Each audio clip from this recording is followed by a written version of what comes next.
अभी हम जौनपुर लोकसभा, जहां से माननीय बाबू सिंह कुशवाहा जी नामांकन किए हैं, उनके इंतज़ार में आज कुछ पब्लिक यहां पे बैठी हुई है। हमारे बीच पूर्व प्रत्याशी ब्रजेश राजभर जी भी मौजूद हैं। हम उनसे जानना चाहेंगे, यह लोकसभा आखिर इतना, पूरे भारत में बहुत सी लोकसभाएं हैं, लेकिन यह लोकसभा क्यों इतना चर्चित है और किस लिए पूरे भारत की टीमें इस लोकसभा में उतारी जा रही है, इसका क्या कारण है? माननीय ब्रजेश जी, आखिर क्या कारण है कि यहाँ पे सारी पार्टियाँ अपने अपने बड़े बड़े प्रत्याशी और बड़े बड़े दिग्गज नेताओं को उतार रही हैं? कारण यही है कि आज माननीय बाबू सिंह कुशवाहा जी का जो छवि है, वर्चस्व है, जो पिछड़े दलित अल्पसंख्यक समाज पीडीए के फार्मूले पर जिसकी जितनी संख्या भारी उसकी उतनी हिस्सेदारी के तहत उन्होंने जो संघर्ष किया है, वहाँ हर समाज की लड़ाई, आज यहाँ पर लड़ाई कमेरा बनाम लुटेरा है। आज कमेरा लुटेरों से लड़ने के लिए तत्पर है। आज माननीय बाबू सिंह कुशवाहा जी के लिए आज इतना बड़ा खेल भारतीय जनता पार्टी कर रही है। और भारतीय जनता पार्टी में मुख्य रूप से जो पिछड़े दलित अल्पसंख्यक के नेता हैं, मैं उनके लिए कहना चाहूँगा कि तरक्की की फसल हम भी काट लेते, थोड़े से तलवे अगर हम भी चाट लेते, अगर पल भर के लिए मैं बेजमीर होता तो यकीन मानिए मैं कब का अमीर होता। आज पीडीए की बात करने वाले, 1585 की लड़ाई लड़ने वाले, चाहे संजय निषाद हो, चाहे ओम प्रकाश राजभर जी हो, चाहे जयंत चौधरी हो, अनुप्रिया पटेल हो, केशव प्रसाद मौर्य हो, आज ये चंद सीटों में समझौता कर लिए। उत्तर प्रदेश में 80 सीटें हैं और 80 सीटों में ये 1585 की सीट हिस्सेदारी भागीदारी की बात करने वाले लोग मात्र 6 सीटों पे सिमट गए। 2 seat Jayant Chaudhary, 2 seat Anupriya Patel, 1 seat Sanjay Nishad और 1 सीट ओम प्रकाश राजभर, और केशव मौर्य तो स्टूल मंत्री है। तो ये तमाम ओबीसी पीडीए की लड़ाई लड़ने वाले बहरूपिये सौदागर, मैं तो आपके चैनल से अपील करना चाहता हूं कि अगर वास्तव में संविधान और लोकतंत्र को बचाना चाहते हैं तो सर्वप्रथम ये 1585 के सौदागरों को खत्म करना चाहिए। इनको जबीदोष करना पड़ेगा। क्यों? क्योंकि जिसको 85 मिलना चाहिए उसको 5% की हिस्सा ले लिए ये लोग। 5% में ये उम्मीद रखे हैं कि 85 को हम हिस्सा दिलवा देंगे, और जिसको 15 मिलना चाहिए उनको 95% पे ये समझौता कर लिए।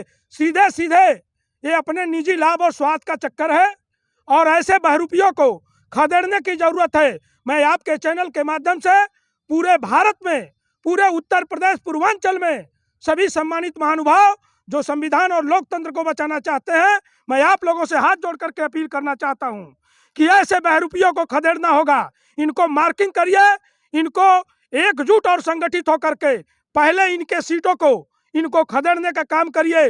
आज अगर ये बहरूपिया जो पीडीए वाले हैं, ये जयंत चौधरी, संजय निषाद, ओम प्रकाश राजभर, केशव मौर्य, संजय निषाद, इन बेईमान अगर ये चाहें, जो भाजपा घमंड दिखा रही है 400 पार, अगर ये बाहर निकल जाएं, आपस में गठबंधन करके पीडीए के फार्मूले पे आ जाएं, मैं दावा करता हूं कि भारतीय जनता पार्टी की 1 सीट नहीं निकलेगी उत्तर प्रदेश में। और जिस दिन 1 सीट निकल जाएगी, हम लोग राजनीति करना छोड़ देंगे। ये पूरा खेल ये केवल सौदागर बिगाड़ रहे हैं। और सम्मानित साथियों, मैं आपके चैनल के माध्यम से कहना चाहता हूं, बार बार कहना चाहता हूं कि अगर अपने बच्चों का भविष्य चाहते हो, लोकतंत्र और संविधान को चाहते हो, अगर शिक्षा का अधिकार चाहते हो, महिलाओं की सुरक्षा चाहते हो, रोजगार चाहते हो, तो हमारे पूर्व मुख्यमंत्री माननीय अखिलेश यादव जी, बाबू सिंह कुशवाहा जी के नेतृत्व में इनको सदन भेजना होगा। तब जाकर के लड़ाई सफल हो पाएगी।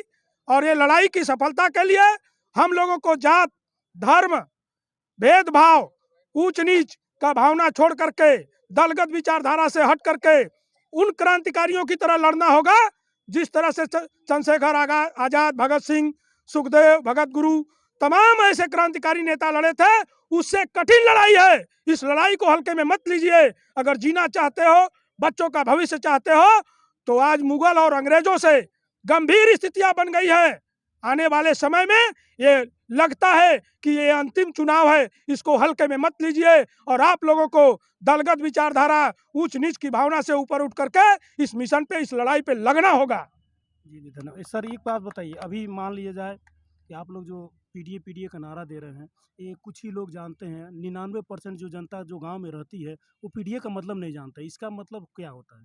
देखिए, पीडीए पिछड़े दलित अल्पसंख्यक समाज, जिसमें कि सारा कमेरा, जी सारे शोषित, वंचित, बेरोजगार, महिला उत्पीड़न, तमाम ऐसे जो जमीनी लोग हैं, जो अपने बाबा साहब भीमराव अंबेडकर जी के बनाए हुए प्लेटफॉर्म पे आज उम्मीद लगाए हुए बैठे हैं संविधान की रक्षा के लिए। आज आरक्षण को कहीं न कहीं खत्म करने की इतनी बड़ी साजिश चल रही है। जब आरक्षण नहीं होगा, संविधान नहीं होगा, इसको जानना होगा, इनको गांव-गांव जा करके कैडर करना होगा।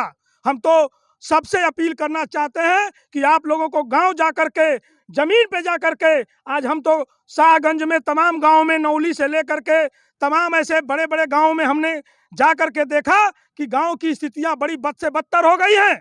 ये लोग वादा कर रहे हैं कि हमने पूरे देश को आवास दे दिया, शौचालय दे दिया, खड़ंजा दे दिया, नाली दे दिया, हमने राशन देने का काम किया, पेंशन देने का काम किया। हम इस देश के भिखारी थोड़ी ना हैं। इस बात को गांव में जाके कहना होगा। हमको हक चाहिए, हिस्सेदारी चाहिए, इसमें हमारा हक है।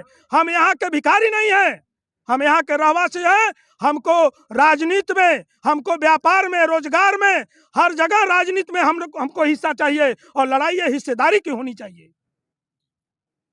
बहुत बहुत धन्यवाद। अभी हम माननीय ब्रजेश राजभर से बात किए, इनका सीधा सीधा पीडीए का मतलब आप लोग समझ ही गए।